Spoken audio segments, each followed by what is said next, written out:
Енді дәл осы жылы болған оқиға бұл өтем умрасы дейді.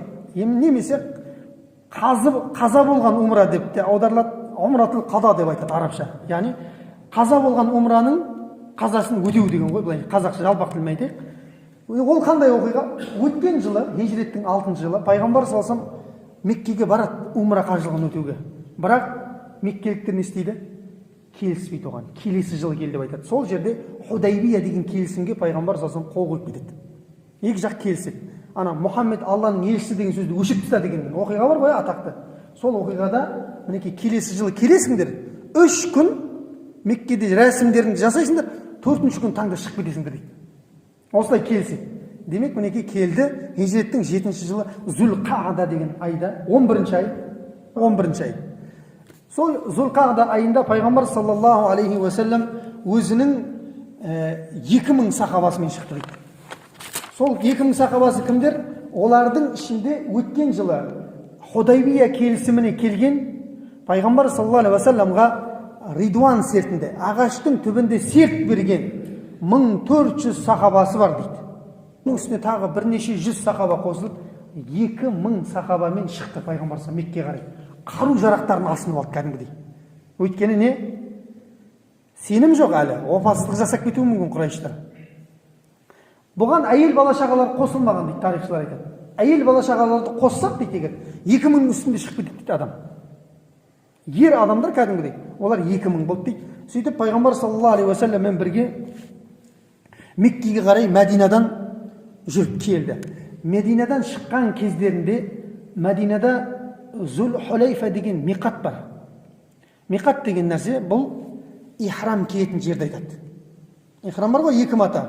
Сол ихрамды киесіз, әуелі ғұсыл аласыз, ихрамды киесіз, содан кейін 2 рәкағат намаз оқисыз да, содан бастап Қағбаны көргенге дейін тәлбие айтып барасың. Лаббайк Аллахумма лаббайк, лаббайк ла шарика лака лаббайк иннал хамда ван ниъмата лака вал мулк ла шарика лак деген тәлбияны иншалла ертең қажылыққа умраға барсаңыздар, сол айт. Зүл-Хулайфа деген солтүстіктен келетін кісілердің миқаты.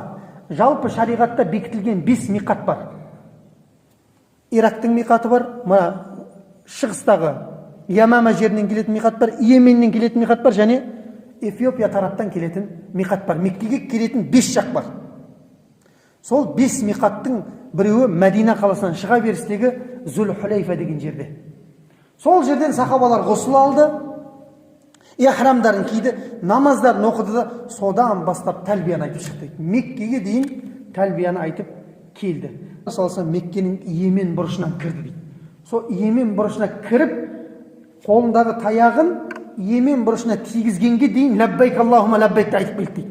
Қолындағы таяғы Йемен бұрышына кіргізді, бір кезде нені тауафты бастады дейді, Қағбаны. Қағбаның алғашқы 3 тауафын пайғамбар саллаллаху алейхи вассалам жүгіріп жасап дейді.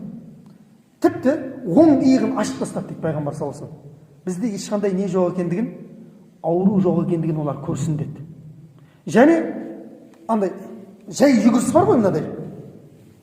Жай жүгіріспен, жай жүгіріспен пайғамбар саллаллаху алейхи вассалам алғашқы 3 тауафты жасады. Сонда ана таудың үстінде тұрған меккеліктер бар ғой. Ойба, мыналарды ауру деп отырсақ, кейбірімізден мықты ғой мыналарын дейді да. Ауру емес мыналар дейді. Сөйтеді, сол тауафты жасап жүрген кезде Абдулла ибн Раваха деген сахаба бар. Кеше өткен сабақта айтқанмын, радиаллаху анху. Құдайдың құтты күні ораза ұстап жүретін кісі болған. 2 адам ораза ұстап жүреді дейді. Біреу кім?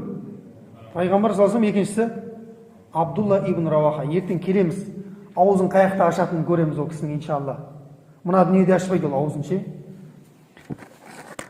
Сол Абдулла ибн Раваха өзі бір андай бір керемет не да ақын, ділмар болған ғой, шешен. Сол Қағбаны тауап қылып жатыр, жұрт зікір айтып жүрсе, бұл өлең айтып жүр дейді ғой. Алла, жаңағы сенің кітабыңа біз иман келтірдік. Сенің кітабың тура жолға бастайтын кітап. Сенің елшіңе жүрегімізбен иман келтірдік, Алла деп өлең айтып жүр дейді. Сол өзі ашуланатын бір кісі бар өзі. Үнемі ашуланып жүретін бір дұрыс емес нәрсені көрсе, бірден тас етіп бетке айтады. Ол кім? Омар әл-Фаруқ радиаллаху анху. Сонда Омар келіп айтты, Абдулла деді, жұрт тауап істеп Құдайды зікір етіп, сен не өлең айтып жүрсің деді ғой мына жерде. Өлең айтатын жерде жүрсің ба сен деді. Сонда пайғамбар саллаллаху алейхи вассалам айтты ғой, Омар үндеме деді. ей Омар, үндеме. Пайғамбар естіп келе жатыр ғой. Үндеме, бұның өлеңдері дейді, кейбіріміздің атқан жебелерімізден қатты тиіп жатыр аналарға дейді. Көрдіңіздер ме? Қазір біз мына жерге шығып діни өлең оқиық, мешітке шығып. Қуып шығатын бізді. Олар таза нелер дейді, адасқандар деп қуып шығады. Білесіз, пайғамбар саллаллаху алейхи мешітінде сахабалар не істейтін болған? Алланы мақтау, пайғамбар саллаллаху мақтау айтып, өлеңдер айтатын ба, жыр шумақтарын айтатын ба? Өлең деген жаңағы домбыра бірдеңе емес, мына қара сөзбен ше. Көрдіңіздер ме? Бірақ енді ол мен біреуге өлең айтып жатқан жоқпын мешітте. Жалпы дінді тар түсінетіндігімізді айтамын да. Діннің д деген әрпін түсінбейсің, бірақ дін туралы әңгіме айтқың келеді да. Көрдіңіз ба? Сондай тар түйсікте өмір сүріп алған адамдар. Енді содан кейін пайғамбар саллаллаху алейхи уассалам тауафты бітіргеннен кейін қайқа барады? Тауафтан кейін қандай амал жасалынады умрада?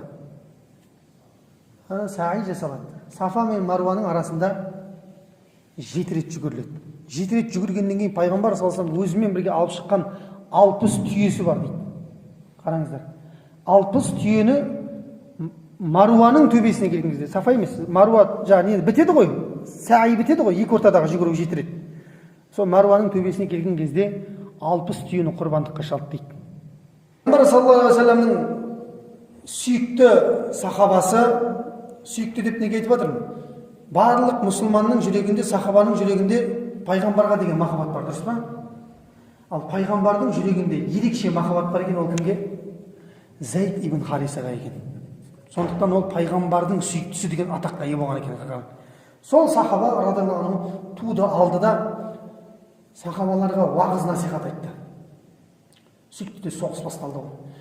200 мың мен 3 мың соғысы басталды. Соғыс басталған кезде түскі уақытқа дейін соғысты дейді сахабалар. Түскі уақытта ұшып келген бір найзаның оғы Жафарға тиіп кетті. Кімге? Зайд ибн Харисаға тиді дейді. Зайд ибн Харисаға найза тиді де қадалып құлады дейді сол жерде. Сонымен радиаллаху анху құлап бара жатқан кезде оның қолындағы туды кім алды? Екінші жаңа пайғамбар саллаллаху алейхи айтқан Жафар ибн Абу Талиб алды. Алидің ағасы ғой, туған ағасы Али радиаллаху анху. Қолына ұстады да соғысты ары қарай. Соғыста тудың құлауы ол жеңілу деген белгі. Ана туды ұстап алды да жаңа Жафар соғысқа қайтадан кіріп кетті жалғастырып. Сонда соғысып жатқан кезде атынан түсуге тура келді дейді Жафар ибн Абу Талиб. Атынан түсті.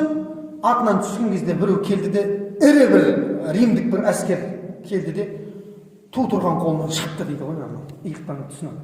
Қол шабып, құлап бара жатқан қолды туғымен қосып ұстап алды дейді. Ана қол былай қысылып қалған туға ше. Өзінің қолымен қосып өзінің туды ұстап алды дейді. Мына сол қолға. Бір кезде жаңағы сол қолдан шапты дейді. Екі қолдан айырылып қалды. Сонымен істеді, төсімен мойнымен қысты дейді. Жаңағы нені туды құлатпау керек қой барынша. Сөйтіп тұрған кезде бел ортасынан шапты дейді. Жафар ибн Абу Талиб радиаллаху анху. Сонда бел ортасынан шауып тастаған дейді. Ана жауыздығын қарасаңшы римдік әскерлердің. Шабылып екіге бөлініп жатқан Жафарға келіп, 50 жерден найза тыққан дейді. 50 жерден өліп мәйт қой. 50 жерден найза тыққан дейді. Сөйтті де сол жерде Жафар құлап бара жатқан кезде үшінші кім? Абдулла ибн Раваха радиаллаху анху. Сахабалар бар ғой, біз айтады, Абдулланың аузын әрең аштырдық дейді ғой. Абдулла, аузыңды ашпасаң болмайды, сен мынау ертең күш қалмай қалады сенде деп. Сонымен Жафар өлді деген хабар келген кезде, бұл сол қасқа жеп атқан, енді жеп атқан бір көсетіне бір тілім ет екен жаңағы. Енді аузына салған кезде Жафар өлді дейді. Жаңағы етті жей алмастан тастады да бірден туға қарай жүгірді дейді. Туды барып алды. Туды алған кезде Абдулла ибн Раваханы не істеді дейді? Қылышпен түйреп өлтірді дейді. Жаңағы византиялық әскер. Сонымен үшеуінен де ту кеткен кезде, үшеуі де шахид болып кетті. Ана соғысқа дейін 3 күн тоқтамай ораза ұстаған екен. Жаңағы хабарларда қарап отырсам, жаңағы Абдулла 3 күн тоқтамай ораза ұстаған. Негізі аузымды ана жақта ашамын деген екен да ол кісі. Бірақ оған жаңағыдай, сен басшысың ғой, сен ертең әлсіз болмауың керек деп сахабалар әрең көндіріп аузына тамақ тыққан екен да. Үшеуі де кетті ғой. Енді не істейміз? Зайд ибн Арқам деген сахаба, ансарлық сахаба. Бұл бәдірлік ұлы сахабалардың бірі. Сол келді туды дереу қолына алды. Туды алды да, уа мұсылмандар жамағаты, қолбасшы керек деді ғой. Бүгін Халид ибн Валид сендердің қолбасшыларың болады дейді. Радиаллаху анху. Халид ибн Валид қолына туды алды дейді. Халид біріншінде қайтарды дейді. Жоқ, сен маған қарағанда исламды бұрын қабылдаған адамсың ғой дейді. Жоқ дейді, сен осы іске лайықтысың ей Халид дейді, радиаллаху анху. Сонда пайғамбар саллаллаху алейхи уассалам қаяқта отыр? Мәдинада мешітте отыр пайғамбар саллаллаху алейхи уассалам. Сахабалар, Мәдинада қалған сахабалар мешітте пайғамбар саллаллаху алейхи уассалам алдында осылай отыр. Сонда пайғамбар саллаллаху алейхи уассалам айтты, Зайд ибн Хариса өлді деді де жылады дейді. Зайд ибн Хариса шахид болды дейді. Сөйтті де жылады дейді. Сахабалар ағылда тегіл жылады дейді. Бір кезде Жафар өлді дейді де шахид болды дейді. Пайғамбар саллаллаху алейхи уассалам Жафарды одан сайын қатты жылады. Жафар екеуі бір-біріне қатты ұқсайтын кісілер. Пайғамбар саллаллаху алейхи уассаламға ең қатты ұқсайтын кісі Жафар ибн Абу Талиб болған. Жафар кетті деді, шахид болды деді. Сөйтті де сәл үнсіз отырды да Абдулла ибн Раваха кетті деді. Пайғамбар саллаллаху алейхи уассалам шахид болды деді. Сахабалар мына естіп отқан нәрсенің барлығынан егілде тегіл жылап отыр барлығы, бірақ не істей алады? Отыр барлығы бірге. Бір кезде пайғамбар саллаллаху алейхи уассалам үндемей қалды дейді. Олардың үшеуі де жәннатқа кетті дейді пайғамбар саллаллаху алейхи уассалам. Тіпті дейді Жафар ибн Абу Талибке Алла тағала жәннатта ұшатын қос қанат берді дейді.